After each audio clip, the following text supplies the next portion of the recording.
14 people have been killed and at least 60 people have been injured in Mumbai after a billboard collapsed during a fierce storm on Monday. The billboard was across from the fuel station and visuals show the structure crashing down right in the middle of the refueling facility. The civic authorities are looking into whether the billboard advertisement agency had permission to install the structure. The metal frame of the billboard tore through the roof of the several cars that were at the fuel station. Maharashtra's Chief Minister has said that the government will take care of the treatment of those who have been injured. 5 lakh rupees has been offered to the family of those who have lost their lives. I've directed the authorities concerned to check all such hoardings in Mumbai. So let's get you the very latest as to regarding but let's just get you some of the reactions coming in.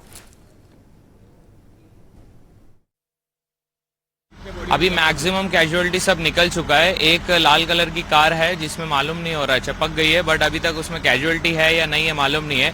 Last casualty हमने 6 बजे के आसपास में निकाला है।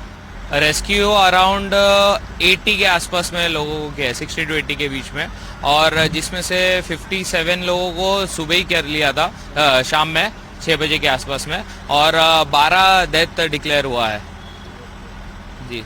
Last का 13वां जो था वो रात में निकला।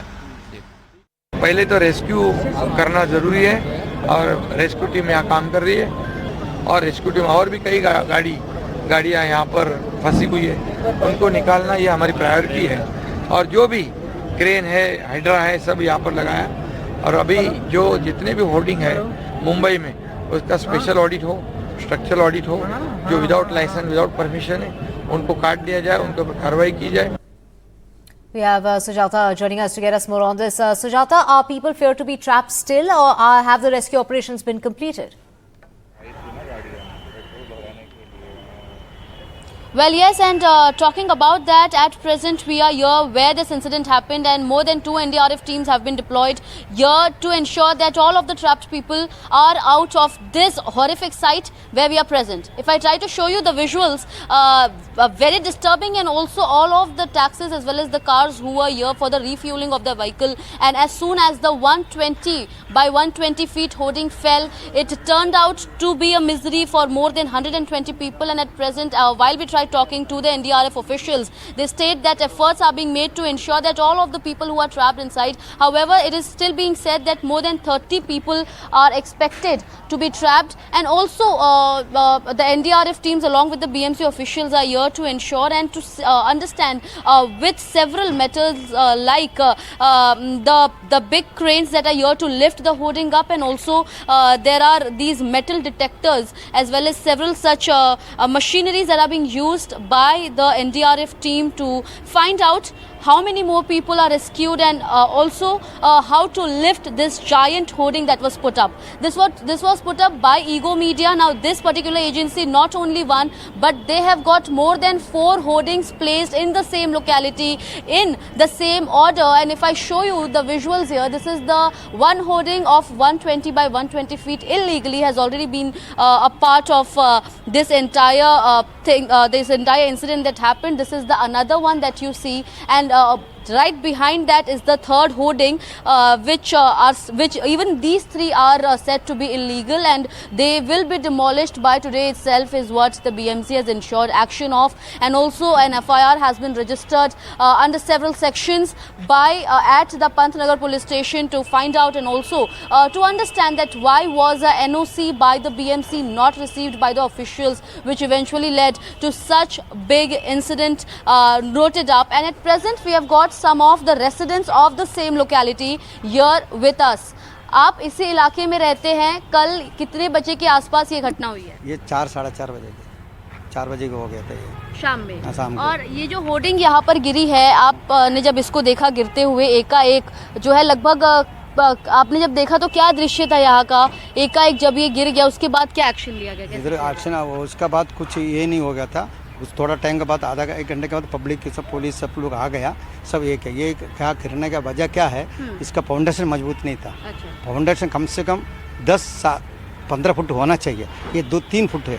3 फुट में 120 फुट का लंबाई का वो करना डेंजर है। उसका प्लस पॉइंट है, इसका तुराग देना चाहिए था। तुराग भी नहीं दिया, कुछ भी नहीं दिया। ये अनलीगल बना है BMC। इलीगल कितने समय से आप देख रहे हैं इस होर्डिंग को यहाँ पे? ये मैं अंदाज 4-5 महीने से मैं देख रही, नया पेट्रोल पंप बना है।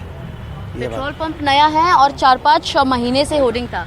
क्या बोलेंगे जब यहाँ पर ये सब दृश्य देखा आपने, इलीगल होर्डिंग लगाया जा रहा है, आप लोग रेसिडेंट होने के तौर पे कभी कुछ एक्शन इसके खिलाफ लेते हुए नहीं देखा गया आपको? आज तक कभी ऐसी घटना हुई नहीं थी और एक्शन की ज़रूरत पड़ी नहीं, लेकिन ये तो अब मालूम पड़ रहा है कि ये कहीं ना कहीं शासन प्रशासन की कमी है, क्योंकि फाउंडेशन को कम से कम 15 फीट डीप में होना चाहिए, वो नहीं है।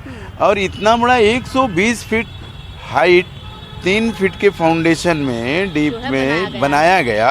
अब ये कमी कॉन्ट्रैक्टर की है या पेट्रोल पंप मालिक की है या प्रशासन की है, ये पता चलना चाहिए। ये पता चलना चाहिए, इसका पूरा खुलासा होना चाहिए। और जब भी एडवर्टाइजिंग बोर्ड बनते हैं, जैसा ये सामने का बना हुआ है, इसमें एयर पास होने के लिए कहीं कुछ भी नहीं है, उसको बनाना चाहिए और वो जगह देनी चाहिए और आने वाले समय में इस तरह की घटना ना हो, उस पे देख रेख करनी चाहिए और उसकी जिम्मेदारी ली जानी चाहिए। Divya, you heard them and they are talking here about, of course, their own frustration that they have, and also talking about how these hoardings that were illegally placed here near the petrol pump, a newly constructed petrol pump, and eventually it led to the foundation not being strong, whereas as per the BMC guidelines and its technicalities that have been mentioned in the aforesaid contract, it is necessary to ensure that it is at least the foundation is as strong as 15 feet below the ground. However, it was not so. It was just 2 to 3 foot, which eventually led to a 120 by 120 feet hoarding, which the BMC never permits. The BMC officials, as per what they said, it is clearly stated that it has to be only a 40 by 40 feet hoarding that can be placed up. However, it was done of 120 by 120 feet, which eventually led to this incident happening, and not just one, but 4 in the same locality on the same road. Definitely raises a big question, but at present, efforts are being made by the Maharashtra government, where a high-level inquiry has also been ordered into the matter, and also NDRF teams are ensuring that with the help of their support and staff, all of the people who are trapped inside are removed. At present, 14 is the number of people, is the number which which can also be raised, is what the hospital authorities have also been saying. Over to you. Right, Sujata, thank you for getting us all those details. We also have Sunil Singh joining us from outside the BMC office. Sunil, FIR has been registered against the firm renting the hoarding. Take us through the guidelines that have been issued by the BMC regarding such hoardings, and of course the blame game that's going on.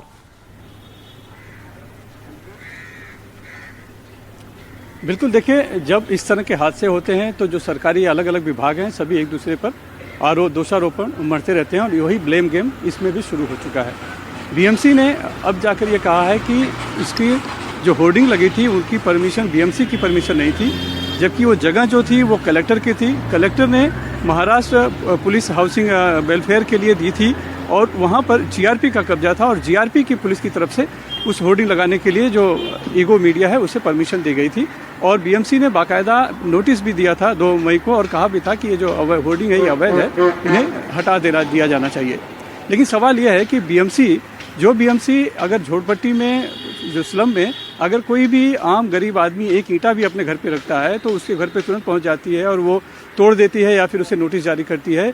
इतनी बड़ी hoarding 120 by 120 वर्ग feet की खड़ी हो गई और क्या उसे उस दौरान दिखा नहीं, ये एक बड़ा सवाल है। और अब भले खानापूर्ति की जा रही है, नोटिस देने की बात की जा रही है। बीएमसी ने भी कहा है कि कुल 8 पेड़ भी काटे गए थे जुलाई 2023 महीने में, जब उन्हें शिकायत मिली थी तब उन्होंने एक एफआईआर भी दर्ज कराई थी। तो उस एफआईआर का आगे क्या हुआ, ये पुलिस की कार्रवाई का काम करने का जिम्मेदारी थी, लेकिन पुलिस ने भी कुछ कार्रवाई की या नहीं की वो भी साफ नहीं है। यानी एक तरफ बीएमसी अपना पल्ला झाड़ते हुए कहीं न कहीं जीआरपी को इस मामले में दोषी ठहराने की कोशिश कर रही है। जीआरपी जो है अब कह रही है कि हमने इस मामले में जांच शुरू कर दी है, इंटरनल जांच होगी कि कैसे परमिशन दी गई, उसके बाद ही हम कुछ कह पाएंगे। और पुलिस ने क्या किया उस 2023 जुलाई के एफआईआर पर, वो अभी तक स्पष्ट नहीं हो पाया है। और एक नई एफआईआर दर्ज की गई है इस हादसा होने के बाद, जिसमें गैर यातन हत्या का मामला दर्ज किया गया है, यानी 304 का मामला दर्ज किया गया है। लेकिन जो भावेश भिंडे जो इस पूरे मामले में दोषी यानी आरोपी बने हुए हैं, ईगो मीडिया के जो मालिक हैं, उनकी अभी तक गिरफ्तारी हो नहीं पाई है। आगे किस तरह की उनसे उन तक कैसे पहुंचेगी, ये सब अभी जानकारी मिल पाएगी। लेकिन इतना कह सकते हैं कि जब भी इस तरह के हादसे होते हैं पहले सभी आंख मूंदे रहते हैं या फिर हम कह सकते हैं कि उसमें मिली भगत रहती है। जब हादसा हो जाता है, लोग मर जाते हैं, तब इस तरह का दोषारोपण शुरू होता है और ब्लेम गेम की शुरुआत हो जाती है। ठीक वही ब्लेम गेम हम यहाँ पर भी दिखाई पड़ रहे हैं। सिर्फ सरकारी विभाग ही नहीं, सुबह हमने देखा कि जो 2 कैंडिडेट है वहाँ के उम्मीदवार, लोकसभा के चूंकि चुनाव चल रहा है, तो वो दोनों भी, संजय दीना पाटिल और मिहिर कोटेचा भी वहाँ पहुँच गए थे और कुछ झड़प दोनों में आपस में भी हुआ, वहाँ पर उनके कार्यकर्ताओं में भी कुछ झड़प हुई। तो यानी कुल चारों तरफ से एक दूसरे पर को घेरने की, एक दूसरे पर दोषारोपण की कोशिश फिलहाल यहाँ पर हो रही है, जबकि 14 लोगों की मौत हो चुकी है और अभी भी कई लोग हैं जो कि उस के मलबे के तहत दबे हुए हैं, जिन्हें निकालने की कोशिश हो रही है।